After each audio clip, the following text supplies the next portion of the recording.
Every studio has a MIDI controller. They're easy to come by, affordable. They've been made for years by dozens of manufacturers, but they all share a very similar, undesirable quality, and that is the keyboard itself. There are weighted keyboards, semi-weighted keyboards, unweighted keyboards, and if you're lucky enough to have a weighted keyboard that actually has a hammer action mechanism in it, then you know the physical difference that it feels when you're playing those keys. Most of them are going to be semi-weighted, and there doesn't seem to be too much consistency between what that really means. Recently I worked on a build for my studio, which is a Rhodes style piano, and during that build I discovered that you can actually upgrade and adjust most MIDI keyboards, and in particular you can adjust the weight per key. The best part is it doesn't take any expensive tools, and it's really not a difficult process. All you need are these little weights, and they are used in the automotive industry. These get attached to wheels to correct any balance issues. What's great about them is they are adhesive backed with a very strong adhesive, and you can add a 1/4 ounce at a time per key. So you can very gently make your way up to what feels right with the keyboard that you're working on. And I've got the key bed taken apart here to just give an example. The keys themselves are attached by springs, and it just makes for a very unpleasant, immediate response. The key returns too quickly, and there just are times where you just want to feel weight against the keys. Now this particular key bed, keys are not fully enclosed on the underside as they are in like an M-Audio key station, but this principle still works here, where the adhesive backed weight can just be placed on the underside of each key. You can see the difference in this slow motion video. This key is unweighted, and this one with the weight. So to get at these keys and get access to the underside of them, that requires the keyboard to be taken apart. So far, every controller that I have checked just use Phillips head screws. So I'm gonna check that out on this old Novation Impulse controller. I can see that these are just Phillips head screws on the back. Take these apart and see what we can do to upgrade this one, and kind of walk you through the process of how we get at each key. All right, got my controller here. I'm gonna just flip it over so we can start accessing the rear screws. I see at least 20 or so, and I'm first going to access these deeper ones and just see if anything loosens first, and then I'll go to these. It's possible that there's just a metal bar or something on the underside of this that we don't need to detach just yet. Something to be aware of is this may void a warranty for your controller, so just be aware of that. If you got a brand new expensive controller, just be cautious as you're taking them apart.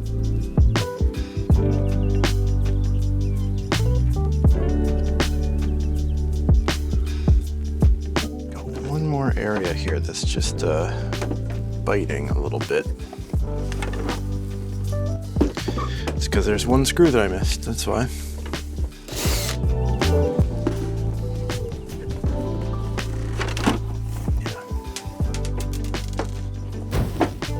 Make sure you're keeping track of all your screws. Okay. Inside, you're going to have all kinds of cabling, ribbon cables, MIDI cables. It depends on what kind of I/O your particular controller has. Fortunately, this one we don't need to get too into. And as it turns out, it looks like all the black screws that were on the underside of this controller are what seem to be holding the actual key bed on. So I'm gonna flip this back over, loosen those, and then we should have direct access to these keys pretty quickly.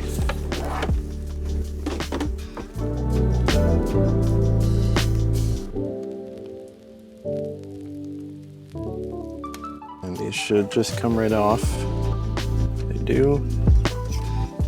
You can look for what is easy to be detached. I see a couple ribbon cables here. It's what I'm gonna detach.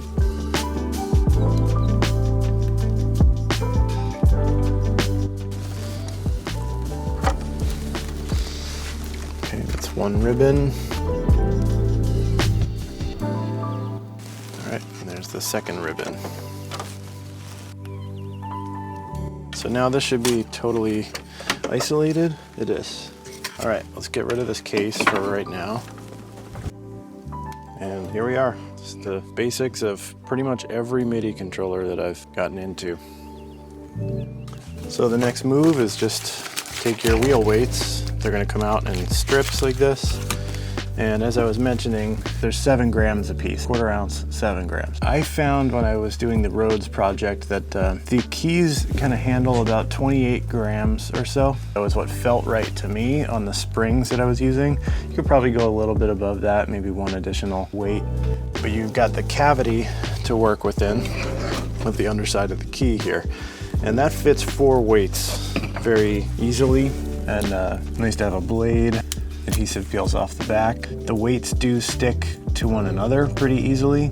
So if you can get one in place on the underside of the key, you can then just stick other weights directly to that. I'm gonna put a couple weights on here, just so I can begin to feel the difference. And you wanna just intermittently flip the keyboard back and forth so that you can check your progress. I'm beginning to feel the difference with 2 weights, but like I said, you probably want 4, maybe 5 per key, or you could gradiate it so that it's heavier on the bottom and maybe slowly tapers up from 5 weights to 3, depending on the width of your keyboard. The other thing I did want to mention, and I did get this question a lot on that Rhodes video, was about whether I put weight on the black keys or not. In that build, I did not put weight on the black keys. Part of that is because the leverage that you get with a shorter length of the black key is there's already kind of some weight resistance there, and I just felt like it was comfortable where it was at. But if you wanted to access the black keys, you got to go deeper into the circuitry here. You got to remove these screws, pull those boards off. What you'll end up with is eventually you get down to the segment of keys here. And the segments are going to look like this. They often come in like a full octave or just about an octave. In the black keys, you don't have as much area to adhere a weight to. And that also seems to vary per manufacturer. And there is enough area to place these weights into, but I have noticed that there is also an 1/8 ounce version of these weights, and the body of them is half as wide as this. If you want to detach the keys individually, you can actually just pull the springs off. They come off pretty easily. Needle nose pliers give you really good access to remove the spring. And incidentally, if you've got a stuck MIDI key, oftentimes something has gone wrong with the spring. It might be stuck, pulling down, or something maybe have broke underneath the key and is wedged in there and it's preventing it from returning. But then to replace, we'll just thread it on the underside here, pop it back in there, and it's tensioned. So I'm gonna go ahead and get a whole series of weights going, and then we'll put it back into the case. I'll leave links to these 1/4 ounce weights and 1/8 ounce weight in the description, as well as a book recommendation about the creative process, which I've found helpful in the studio. Okay, I've got my keys all weighted up here. There's a very clear, distinct area where these protrusions need to go. And before I get the cables attached here, I'm gonna just throw a couple screws back in on the underside of the key bed so that that stays put.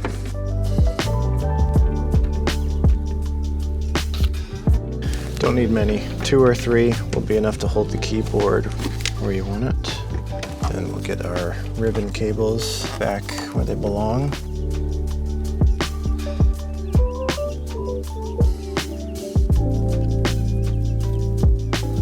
All right, and now we're just gonna work backwards, replacing the top panel. Every keyboard is gonna be a little bit different, but if you've taken it apart with just screws, it's gonna go back together with just screws. And you might just need to find the first couple areas to snap it into place. This feels good. And similar to what we did with the key bed, I'm gonna just sort of space out a few screws here.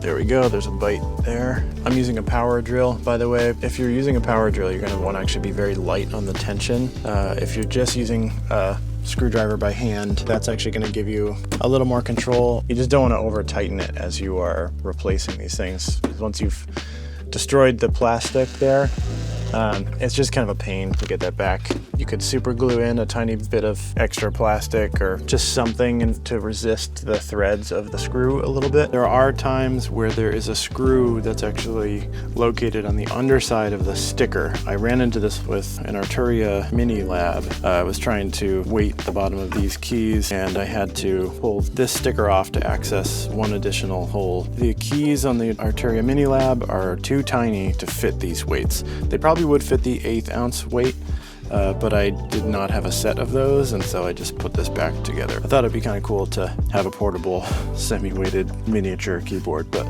that project just didn't work out. That should do it. Your keyboard's gonna weigh a lot more than it did before,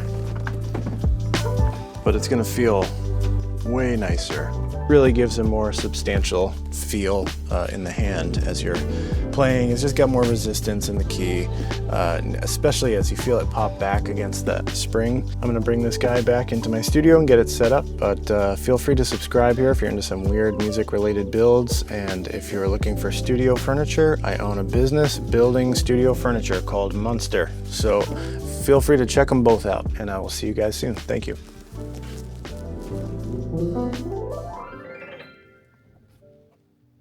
Are you almost starting the video? Yep.